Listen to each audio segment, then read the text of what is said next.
Hello and welcome to my YouTube channel scholars and curious. कल एक question पूछा था, the correct sequence of phase of cell cycle is, जो कि मैंने आपको कमेंट बॉक्स में कमेंट करने के लिए बोले थे।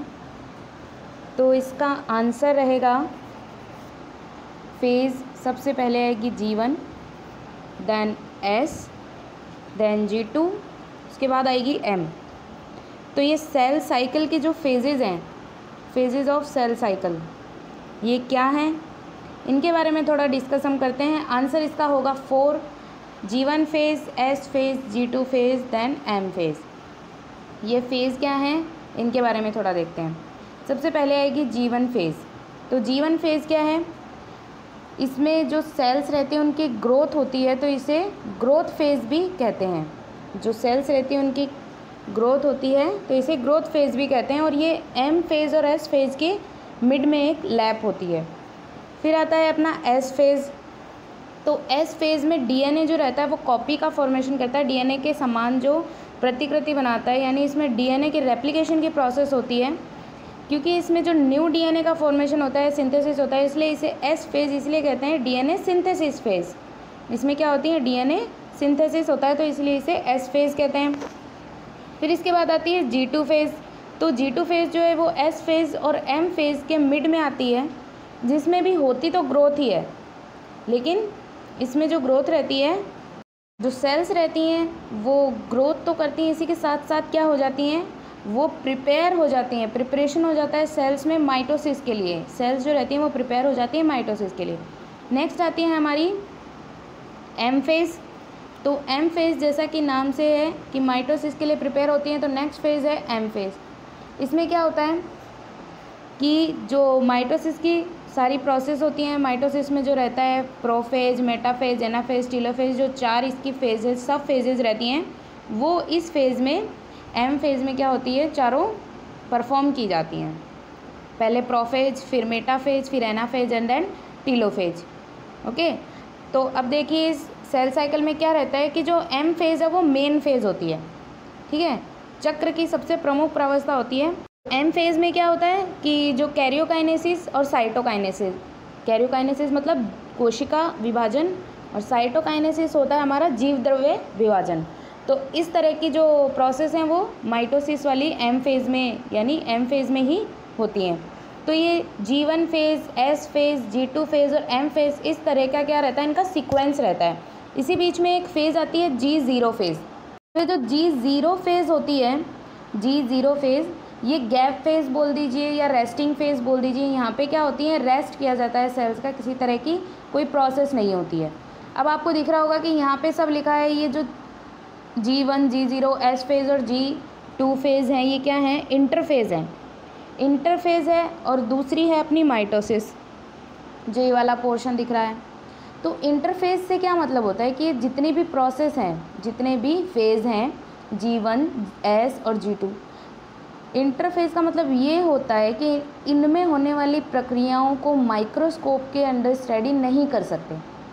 यानी ये प्रोसेस होती हैं, फेज़ होती हैं, सेल डिवीज़न में ऐसा सब कुछ होता है, लेकिन इस तरह का डिवीज़न हम माइक्रोस्कोप में स्टडी नहीं कर सकते। जबकि माइटोसिस की सारी जो सब फेजेज़ होती हैं, प्रोफेज, एनाफेज, मेटाफेज और टीलोफेज, ये हम माइक्रोस्कोप के अंडर स्टडी करके देख सकते हैं। तो अब आगे देखिए कि जो G1 फेज़ है वो सेल साइकिल की सबसे लंबी फेज़ रहती है, सबसे लंबी, जिसमें सबसे ज़्यादा टाइम लगता है। और जो माइटोसिस वाली फेज़ है वो इम्पॉर्टेंट, मेन, सबसे मेन फेज़ रहती है। G2 फेज़ में क्या होता है कि प्रोटीन का जो सिंथेसिस होता है, G2 फेज़ जब चलती है तो उसमें प्रोटीन का सिंथेसिस या प्रोटीन का निर्माण होता है। और जो S फेज़ रहती है उसमें DNA की जो अमाउंट है, DNA की जो मात्रा है वो डबल हो जाती है, दुगनी हो जाती है। तो ये जो चारों फेज़ रहती हैं, इनका जो सीक्वेंस रहता है वो G1, S, G2 phase, then M phase, ये जो करेक्ट सीक्वेंस है।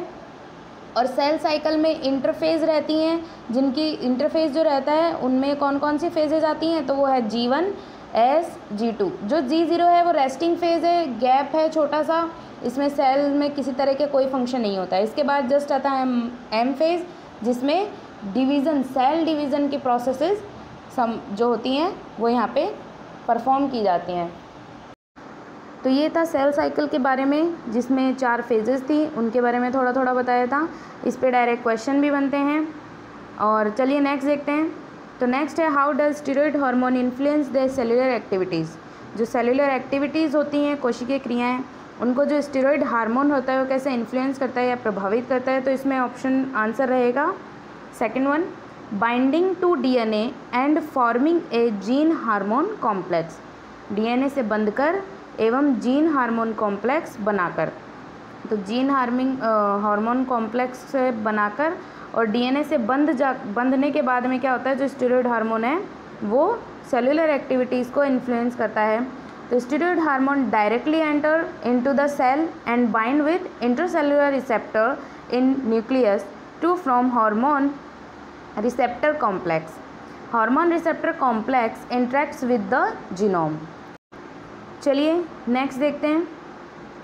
नेक्स्ट क्वेश्चन है which of the following statement is not correct. अब इसमें बताना है कि जो स्टेटमेंट है वो करेक्ट नहीं है। कई बार जब हम क्वेश्चंस देखते हैं तो इस तरह के जो स्टेटमेंट में जो क्वेश्चन में लिखा चीज़ हम छोड़ देते हैं कि उसमें करेक्ट पूछा है या नॉट करेक्ट पूछा है। तो अभी इसमें हमें बताना है कि जो करेक्ट नहीं है। तो अब इन सब में से केवल एक है जो करेक्ट नहीं है, बाकी सब करेक्ट होंगे। तो इसमें है option 4, lysosomes are formed by the process of packaging in the endoplasmic reticulum. तो ये जो आंसर है वो गलत है, क्योंकि जो लाइसोसोम्स होते हैं वो ट्रांसफेज होती है गोल्जी बॉडीज़ की, उनसे अलग होके बने होते हैं। Lysosome bird of from trans phase of Golgi bodies. तो ये जो स्टेटमेंट था ये रॉन्ग है। चलिए नेक्स्ट देखते हैं। Which one of the following statements regarding post fertilisation development, post fertilisation development in flowering plant is incorrect. तो हमें इनकरेक्ट ही बताना है। तो इसका जो आंसर रहेगा वो होगा 4, ovules develop into embryo sac. जो ओव्यूल्स रहते हैं वो एम्ब्रियो सेक में डेवलप होते हैं, जबकि ऐसा होता नहीं है। ये एक बहुत ही अच्छा क्वेश्चन है। तो देखिए इसमें क्या होता है, जो पोस्ट फर्टिलाइजेशन डेवलपमेंट है उसमें कुछ चेंजेस जो होते हैं। तो देखिए जो ओव्यूल है वो एम्ब्रियो सेक का डेवलपमेंट नहीं करता है, वो करता है सीड का। इसका फॉर्मेशन करता है, वो डेवलप किसको करता है, सीड को। फिर जो ओवरी होती है वो फ्रूट को करती है, जाइगोट जो रहता है वो एम्ब्रियो को करता है, और सेंट्रल सेल जो रहती है वो एंडोस्पर्म को ही करती है। तो ये पोस्ट फर्टिलाइजेशन चेंजेस हैं जिनमें ये रॉन्ग था कि जो हमारा ओव्यूल्स जो रहते हैं वो किसका डेवलप करते हैं, एम्ब्रियो सैक का, जबकि वो करते हैं सीड्स का। ओके चलिए नेक्स्ट देखते हैं। Purines found both in DNA and RNA are. तो इसमें ये पूछा है कि डीएनए और आरएनए में कौन से प्यूरिन्स जो हैं वो मिलते हैं। तो इसका ऑप्शन आंसर होगा option B, adenine and guanine. क्योंकि जो प्यूरिन्स हैं वो एडेनिन ग्वानिन हैं जो डीएनए और आरएनए दोनों में मिलती हैं, और थाइमिन और जो साइटोसिन रहती हैं वो दोनों होते हैं पिरिमिडीन्स। ये क्या होते हैं, प्यूरिन्स एंड पिरिमिडीन्स नाइट्रोजनस बेस होते हैं। ओके तो जो प्यूरिन्स हैं जो डीएनए और आरएनए दोनों में मिलती है वो है एडेनिन और ग्वानिन, और साइटोसिन और थाइमिन जो रहती हैं वो हैं पिरिमिडीन्स। लेकिन जो आरएनए रहता है उसमें थाइमिन की जगह क्या बन जाता है, यूरेसिल। इसमें क्या हो जाता है, यूरेसिल मिलता है आरएनए में। तो जो सीक्वेंस रहता है मतलब इनका, तो adenine, guanine, cytosine, thymine. DNA में एडेनिन, ग्वानिन, साइटोसिन, थाइमिन या थाइमिन साइटोसिन कैसे भी हो सकते हैं, इनका कुछ नहीं है। फिर आरएनए में क्या मिलते हैं, एडेनिन, ग्वानिन, साइटोसिन एंड यहाँ पे क्या हो जाएगा, यूरेसिल। थाइमिन की जगह क्या हो जाएगा, यूरेसिल। तो जो दोनों एक साथ मिलते हैं प्यूरिन्स, जो इनमें से जो दो रहते हैं वो प्यूरिन है, ये पिरिमिडिन है। ये प्यूरिन्स हैं और ये पिरिमिडिन्स हैं।